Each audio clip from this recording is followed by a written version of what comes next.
नमस्कार, मैं हूं पूजा सिंह और आप देख रहे हैं हमारा अपना उत्तराखंड का ये खास बुलेटिन। चलिए बुलेटिन की शुरुआत करेंगे आज की कुछ खास बड़ी खबरों के साथ। तो वहीं देहरादून से खबर सामने आ रही, शहीद सम्मान यात्रा 2.0 का शुभारंभ सीएम पुष्कर सिंह धामी ने किया शुभारंभ। शहीद नरेश उनियाल के घर पहुंचे सीएम। तो वहीं आपको बताते चले, शहीद नरेश उनियाल के घर पहुंचे सीएम पुष्कर सिंह धामी और साथ ही आपको बताते चले शहीद सम्मान यात्रा 2.0 का शुभारंभ देहरादून में किया गया, जहां सीएम पुष्कर सिंह धामी ने किया शुभारंभ। शहीद नरेश उनियाल के घर पहुंचे सीएम पुष्कर सिंह धामी। साथ ही आपको बताते चले, शहीद नरेश उनियाल घर पहुंचे सीएम पुष्कर सिंह धामी। शहीद सम्मान यात्रा 2.0 का शुभारंभ किया गया, जहां सीएम पुष्कर सिंह धामी ने किया यह शुभारंभ। शहीद रमेश उनियाल के घर पहुंचे सीएम पुष्कर सिंह धामी।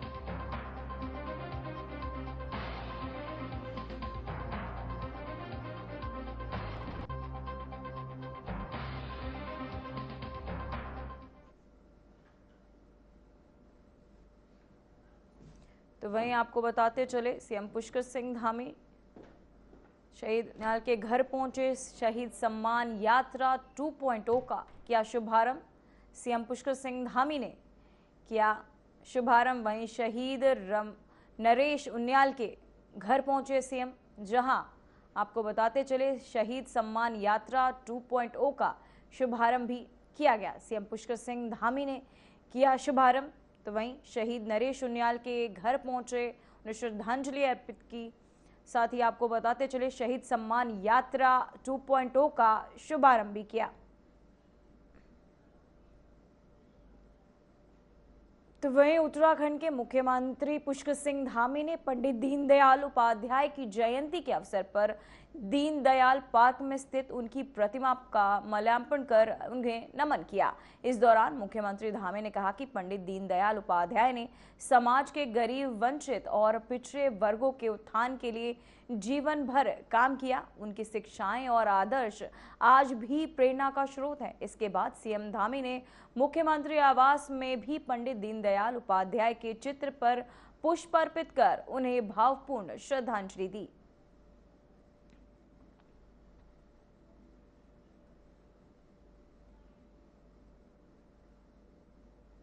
और शिक्षा व्यवस्था को और आधुनिक, व्यवहारिक और गुणवत्ता युक्त बनाने की दिशा में ऐसे ऐतिहासिक कदम उठाया। पंडित उपाध्याय जी की प्रेरणा और आदरणीय प्रधानमंत्री जी के मार्गदर्शन में हमारी सरकार भी, जिसके बारे में अभी शिक्षा मंत्री जी ने बहुत विस्तार से बताया कि शिक्षा में नवाचार, डिजिटल लर्निंग, भारतीय मूल्यों पर आधारित शिक्षा व्यवस्था को और सशक्त बनाने के लिए संकल्पबद्ध होकर काम कर रही है। शिक्षा के महत्व को ध्यान में रखते हुए हमारी सरकार ने देश में सर्वप्रथम नई शिक्षा नीति को लागू करने का कार्य किया है। हमने एक और जहां अपने शिक्षण संस्थानों में स्मार्ट क्लासरूम, डिजिटल लाइब्रेरी और ऑनलाइन लर्निंग प्लेटफॉर्म विकसित किए हैं, वहीं अब हम हमारी विरासत पुस्तक के माध्यम से कक्षा 6 से लेकर 8 तक के छात्रों को भारत की समृद्धि, लोक परंपराएं, देश और प्रदेश की महान विभूतियों से परिचित कराने का भी कार्य कर रहे हैं।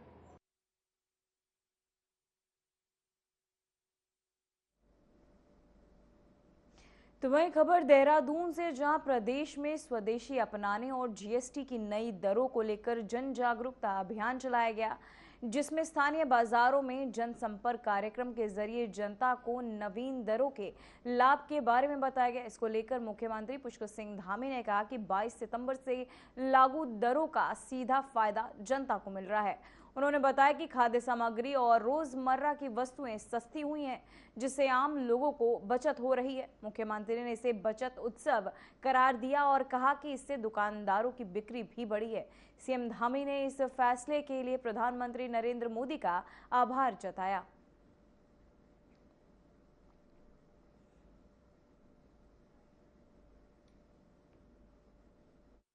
आम जनता, सामान्य जनता और सभी वर्गों के लिए जो ये जीएसटी की दरों में कमी की है, उसका चेहरा देखो, उसका परिणाम साफ दिखाई दे रहा है। 22 सितंबर से ये जो नई दरें लागू हुई है, मैं लगातार व्यापारी बंधुओं से, आज तीसरा दिन है, 3 दिनों से लगातार मैं हर एक अलग अलग जो बस में बेचने वाले हैं उन अलग अलग प्रतिष्ठानों पर मैं गया हूँ, सभी ने मुझे बताया उनकी बिक्री है इस दौरान बहुत बढ़ गई है। और जो जरूरतमंद चीजें जैसे यहाँ पर अभी मैं पूछ रहा था, कल मैंने फ्रिज से लेकर पेस्ट्री से लेकर तमाम प्रकार के खाने पीने के सामान थे, तमाम रोजमर्रा के उपयोग की वस्तुएं थी, या आज भी साबुन से लेकर पेस्ट से लेकर घी। चलिए अब आपको सीधे लिए चलते हैं देहरादून, जहां जीएसटी बचत उत्सव कार्यक्रम के तहत सीएम पुष्कर सिंह धामी मौजूद है। साथ ही वहां पहुंच क्या कुछ कह रहे हैं, आइए आपको सुनाते हैं।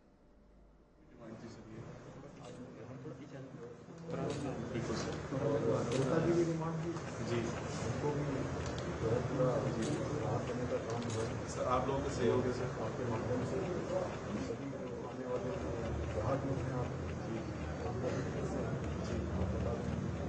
बिल्कुल सर, ये हर तरफ हमारे डिजिटल सोर्स में, हर सोर्स में प्रिंट मीडिया के थ्रू ये कम्युनिकेट किया जा रहा है कि गाड़ियों में कितना बदलाव आया है, गाड़ियाँ कितनी सस्ती हो गई है। इसका लाभ उठाएं और शॉपिंग करें सर। डोमेस्टिक डिमांड बढ़ेगी तो सर इकोनॉमी और स्ट्रॉन्ग होगी हमारी सर।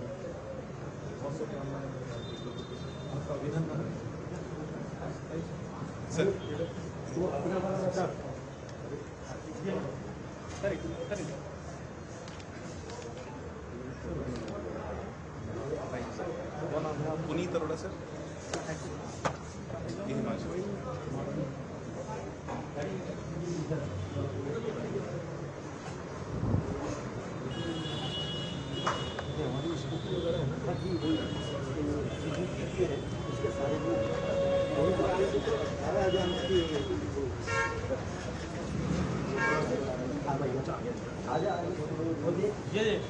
Yes.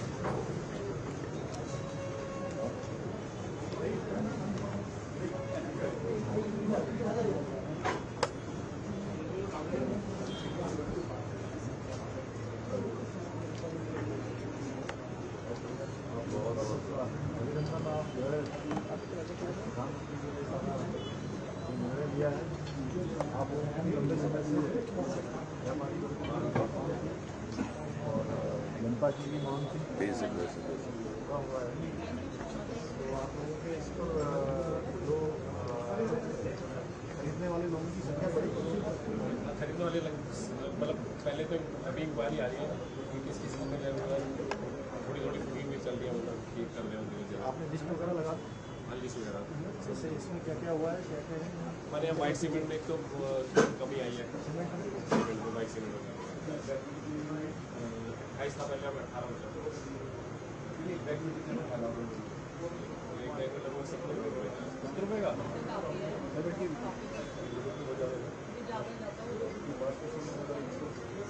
पहले भी 18 था, अभी भी 18 पेंट में भी 18 था, अभी भी 18 और खाली वाइट सीमेंट में कमी है।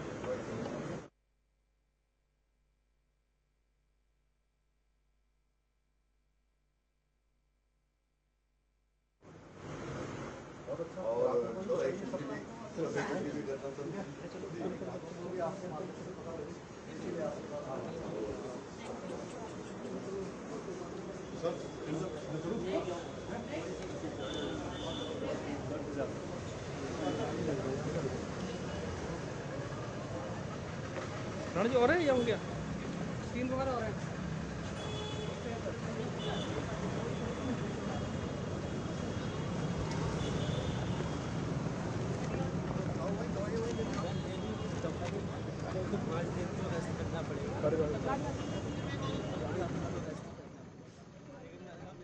तो वहीं आपको बताते चले जीएसटी को लेकर कार्यक्रम आयोजित किया गया, जहां सीएम पुष्कर सिंह धामी लगातार दुकानों पर पहुंच रहे हैं, वहां जायजा ले रहे हैं, दुकानदारों से बातचीत करते नजर आ रहे हैं।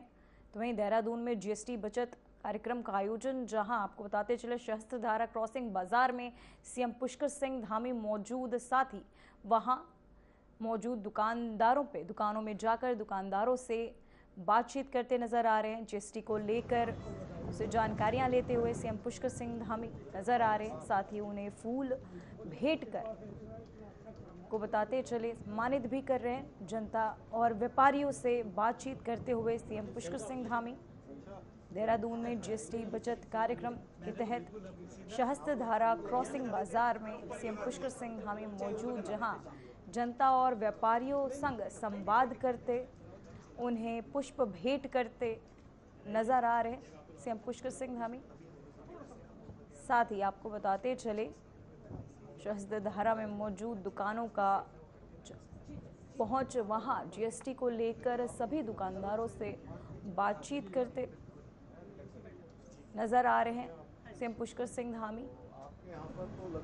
बहुत अच्छा हुआ, हम लोगों का शैम्पूज में हुआ, अमूल के प्रोडक्ट्स में हुआ है, चॉकलेट्स में हुआ, मतलब हमारे बहुत अच्छे प्रोडक्ट्स में लेस साबुन वगैरह। हाँ जी, हाँ जी, घी तेल भी बेचते हो? हाँ जी, घी में भी अच्छा डिस्काउंट है। हाँ जी, पेठा भी घटा कुछ? पेठे में तो नहीं है, पेठे में तो 5% है। 5% पहले से कम है? पहले ही उसमें कम था। घी वगैरह में सब पे हम लोगों ने डिस्काउंट कर दिया। पहले घी पे पहले 18% था, अब 5 हो गया। बहुत अच्छा हो गया। 13% का रिपीट अपना सर क्या लोगे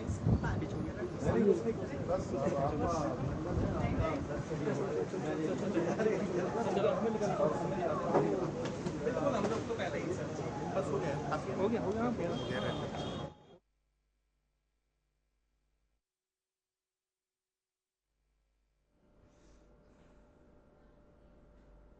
तो वहीं देहरादून में बीजेपी ने प्रदेश संग्रामक कार्यशाला के साथ मिशन 2027 की तैयारियों का बिगुल बजा दिया है। कार्यशाला में राष्ट्रीय महामंत्री बीएल संतोष, मुख्यमंत्री पुष्कर सिंह धामी, प्रदेश प्रभारी दुष्यंत गौतम और सह प्रभारी रेखा वर्मा मौजूद रहे।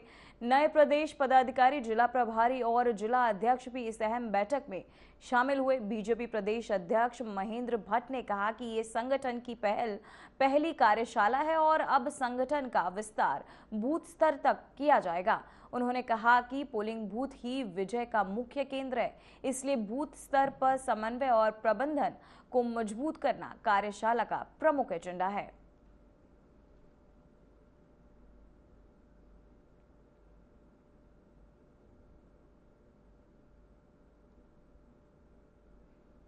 तो वहीं आपको बताते चलें, संगठन मजबूती को लेकर अब बीजेपी सख्त नजर आ रही है। 2027 में जीत सुनिश्चित करने के लिए बूथ स्तर तक तैयारियां जो हैं अब तेज होती नजर आ रही है।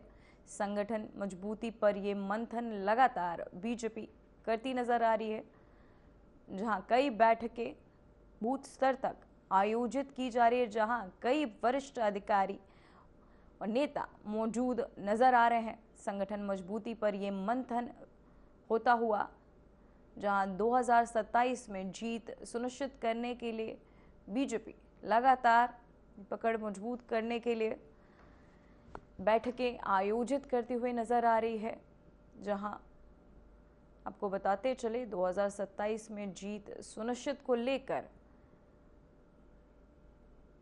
सभी स्तर तक की तैयारियां अब तेज कर दी गई हैं। संगठन मजबूती पर यह मंथन, जिसके तहत सभी बीजेपी कार्यकर्ता, अधिकारी, विधायकगण भी लोग अभी प्रदेश की संगठनात्मक जो कार्यशाला है, उस कार्यशाला में प्रदेश के पदाधिकारी हैं, जिलों के अध्यक्ष हैं, महामंत्री हैं, प्रभारी हैं, जिलों के सह प्रभारी हैं, मोर्चे प्रकोष्ठों के सभी पदाधिकारी हैं।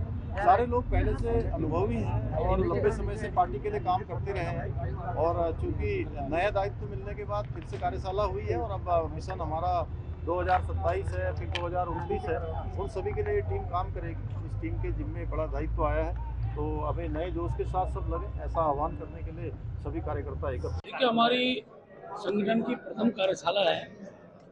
अभी हमारे संगठन का विस्तार मंडल स्तर से नीचे बूथ स्तर तक जाना है।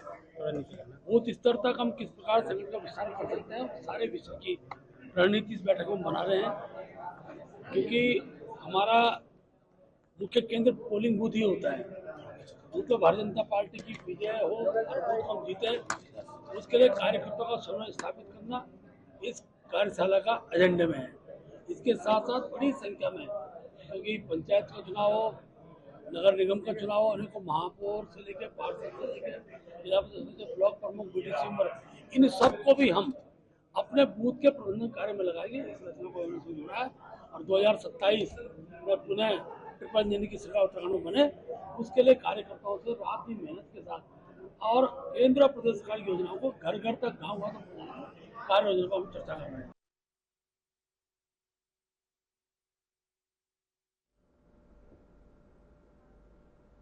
तो वहीं पुलिस ने पेपर लीक मामले में मास्टरमाइंड उमर खालिद और उसकी बहन को गिरफ्तार कर लिया है, जबकि अन्य लोगों की धरपकड़ जारी है। तो वहीं बेरोजगार युवा सड़कों पर संघर्ष कर रहे हैं। वहीं बेरोजगार संगठन का कहना है कि जब तक ये पेपर निरस्त नहीं हो जाता तब तक उनका धरना खत्म नहीं होगा। वहीं इस मामले को लेकर उत्तराखंड के मुख्यमंत्री पुष्कर सिंह धामी ने कहा कि युवाओं के साथ खिलवाड़ करने वाले किसी भी व्यक्ति को बर्दाश्त नहीं किया जाएगा। वहीं इससे पहले भी नकल प्रकरण में 100 से ज्यादा लोग सलाखों के पीछे गए हैं। इस मामले में भी जो दोषी होगा उस पर कठोर कार्यवाही की जाएगी।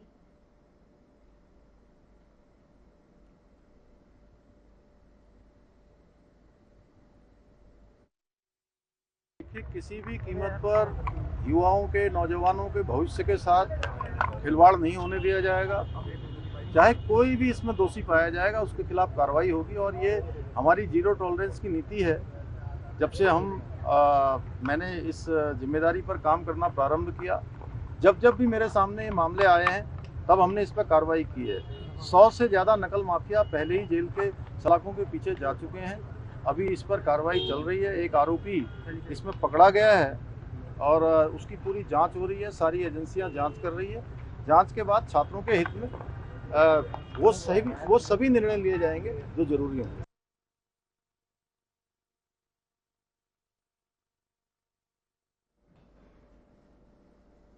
तो वहीं उत्तराखंड लोक सेवा आयोग की 21 तारीख को हुई परीक्षा में पेपर लीक के बड़े मामले का खुलासा हुआ है। पुलिस ने इस मामले के मुख्य आरोपी खालिद को गिरफ्तार कर लिया। इससे पहले उसकी बहन साबिया को भी गिरफ्तार किया जा चुका है। पूरे मामले की जांच के लिए विशेष जांच टीम की गठन किया गया है। साथ ही आपको बताते चले कि पुलिस की प्रारंभिक जांच के अनुसार खालिद ने परीक्षा शुरू होने से एक दिन पहले यानी 20 तारीख को चोरी छिपे परीक्षा केंद्र में प्रवेश किया और वहां एक मोबाइल फोन छिपा दिया। परीक्षा के दौरान उसी फोन का इस्तेमाल करते हुए प्रश्न पत्र की तस्वीरें ली गई, जिन्हें खालिद ने अपनी बहन साबिया को भेजा। हालांकि पुलिस ने खालिद को आखिरकार रायपुर क्षेत्र से गिरफ्तार कर लिया है और उससे गहन पूछताछ की जा रही है। सभी को पता है कि 21 तारीख को जो यूके SSSC की परीक्षा हुई थी, तो उसमें कुछ पेपर एग्ज़ाम के दौरान बाहर आने की सूचना प्राप्त हुई थी, जिसपे कि एक SIT की जांच के बाद मुकदमा दर्ज किया गया था रायपुर थाने में। और उसके बाद से जब इन्वेस्टिगेशन की गई तो इसमें कल खालिदा की गिरफ्तारी की गई थी, जो कि साबिया की गिरफ्तारी की गई थी, जो कि मुख्य अभियुक्त है इसमें। खालिद उसकी बहन है, उसकी कल गिरफ्तारी करके उसका रिमांड लिया गया है और आज जो है रिमांड लिया गया है। जो मुख्य अभियुक्त है खालिद, उसकी गिरफ्तारी की गई।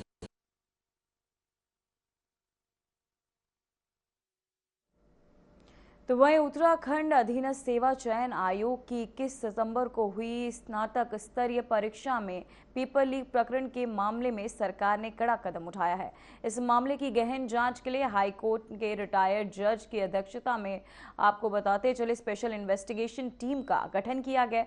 मुख्य सचिव आनंद वर्धन ने बताया कि SIT को सरकार ने स्पष्ट निर्देश दिए हैं कि वे 1 महीने के अंदर अपनी जांच रिपोर्ट शासन को सौंपेगी। वहीं जांच पूरी आपको बता दें पूरी होने तक परीक्षा के परिणाम घोषित नहीं किए जाएंगे। अब जैमर किस प्रकार आयोग लगाती है, अगर आयोग ऐसे कोई तथ्य या कोई सरकार से कुछ जानकारी प्राप्त करना चाहेगी या मार्गदर्शन प्राप्त करना चाहेगी तो हम बताएंगे। वैसे जैमर लगाने का, किस कंपनी से लगाने का, ये सारा निर्णय आयोग लेती है। हमने कहा ना कि आयोग के वर्किंग में, डे टू डे वर्किंग में राज्य सरकार का कोई इंटरफेरेंस नहीं होता है। ये आपने जो प्रश्न उठाया, जो हमारे युवा अभ्यर्थी हैं, जो छात्र छात्राएं जिनके मन में इस एपिसोड की वजह से कुछ संशय होगा, कुछ डाउट्स होंगे, तो ये इस पारदर्शिता के लिए कि ये पूरी एग्जाम प्रोसेस में किसी तरह का उन्हें डाउट ना रहे, इसीलिए ये स्टेप्स लिए गए हैं। जो SIT होगी उसका पूरा ये जो 1 महीने का टाइम है, ये अभी आपने जब प्रेस ब्रीफिंग करेंगे तो ये शेयर करेंगे अपना ईमेल, अपना मोबाइल एक नंबर, जिसपे कोई भी पूरे राज्य में कोई भी सूचना, कोई भी जानकारी इस एसआईटी के साथ शेयर करना चाहता है तो वो बिल्कुल स्वतंत्र होंगे और ये इनवाइट करेंगे और उस चीज को भी सम्मिलित करेंगे। आपने जो बताया, ये जो बाकी चीजें हैं कि जिस तरह की बात आ रही है, ये भी सब एसआईटी के स्कोप में होगा। जो भी जानकारी कि कब क्या हुआ, कोई भी जो जानकारी देना चाहे।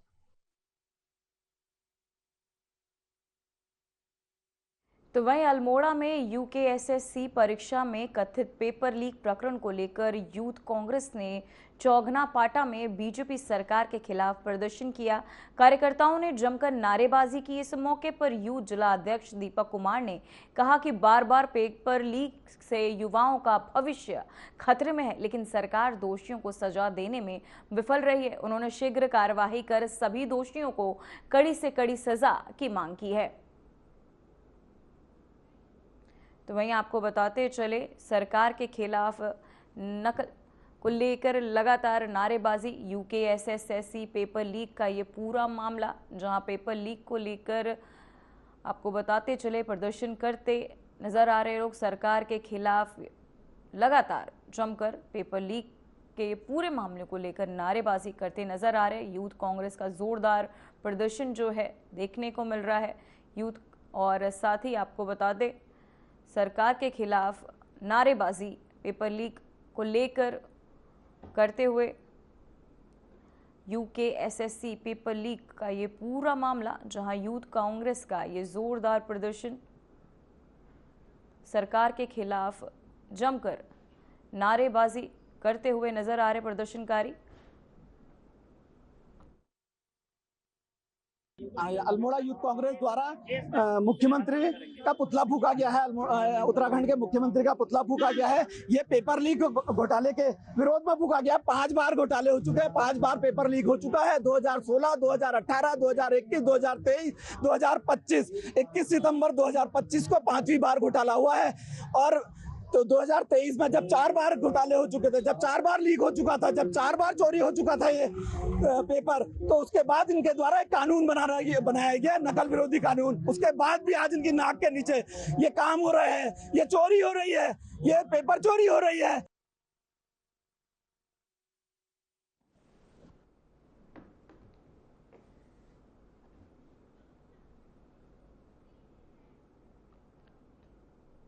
तो वही खबर हरिद्वार से, जहां भारतीय मानक ब्यूरो देहरादून शाखा के तहत आयोजित मानक महोत्सव कार्यक्रम में राज्यसभा सांसद नरेश बंसल ने शिरकत की।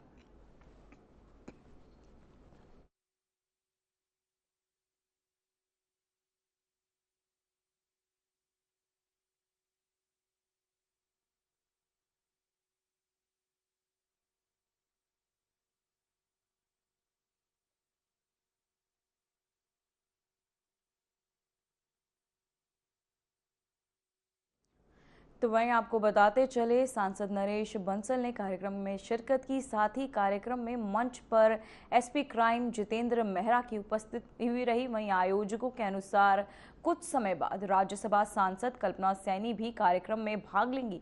कार्यक्रम का उद्देश्य मानकों के प्रति जन जागरूकता बढ़ाना है।